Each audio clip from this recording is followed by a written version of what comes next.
Numbers chapter 5. And the Lord spoke to Moses, saying, Command the children of Israel that they put out of the camp every leper, everyone who has a discharge, and whoever becomes defiled by a corpse.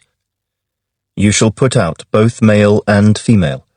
You shall put them outside the camp, that they may not defile their camps in the midst of which I dwell. And the children of Israel did so, and put them outside the camp. As the Lord spoke to Moses, so the children of Israel did. Then the Lord spoke to Moses, saying, Speak to the children of Israel. When a man or woman commits any sin that men commit in unfaithfulness against the Lord, and that person is guilty, then he shall confess the sin which he has committed. He shall make restitution for his trespass in full, plus 1/5 of it, and give it to the one he has wronged. But if the man has no relative to whom restitution may be made for the wrong, the restitution for the wrong must go to the Lord for the priest, in addition to the ram of the atonement, with which atonement is made for him. Every offering of all the holy things of the children of Israel, which they bring to the priest, shall be his, and every man's holy things shall be his. Whatever any man gives the priest shall be his.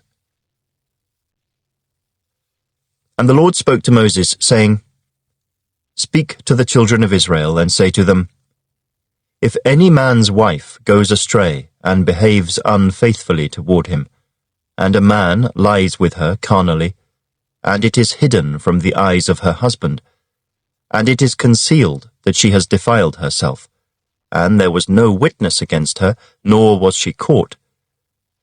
If the spirit of jealousy comes upon him, and he becomes jealous of his wife, who has defiled herself, or if the spirit of jealousy comes upon him, and he becomes jealous of his wife, although she has not defiled herself, then the man shall bring his wife to the priest. He shall bring the offering required for her, 1/10 of an ephah of barley meal.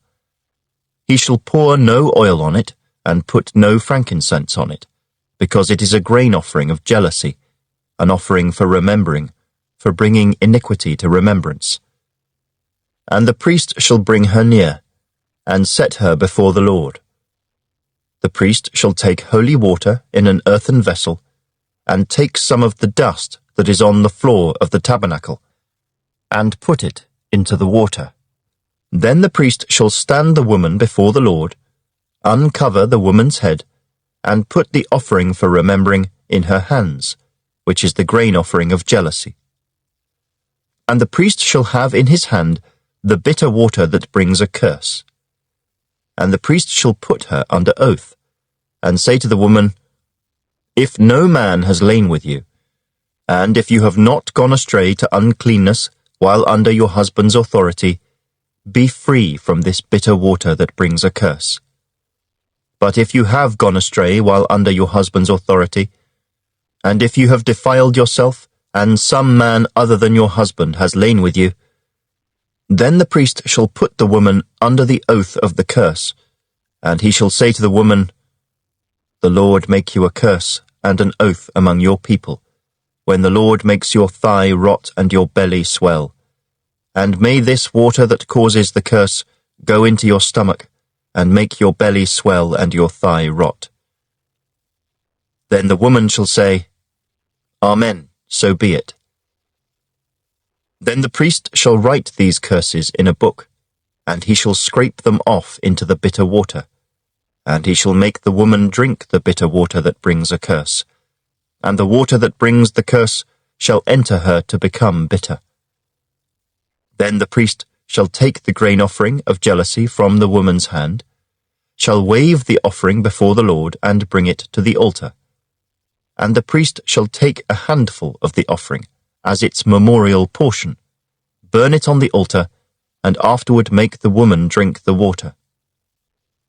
When he has made her drink the water, then it shall be, if she has defiled herself, and behaved unfaithfully toward her husband, that the water that brings a curse will enter her and become bitter, and her belly will swell, her thigh will rot, and the woman will become a curse among her people. But if the woman has not defiled herself, and is clean, then she shall be free, and may conceive children. This is the law of jealousy, when a wife, while under her husband's authority, goes astray and defiles herself, or when the spirit of jealousy comes upon a man, and he becomes jealous of his wife. Then he shall stand the woman before the Lord, and the priest shall execute all this law upon her. Then the man shall be free from iniquity, but that woman shall bear her guilt.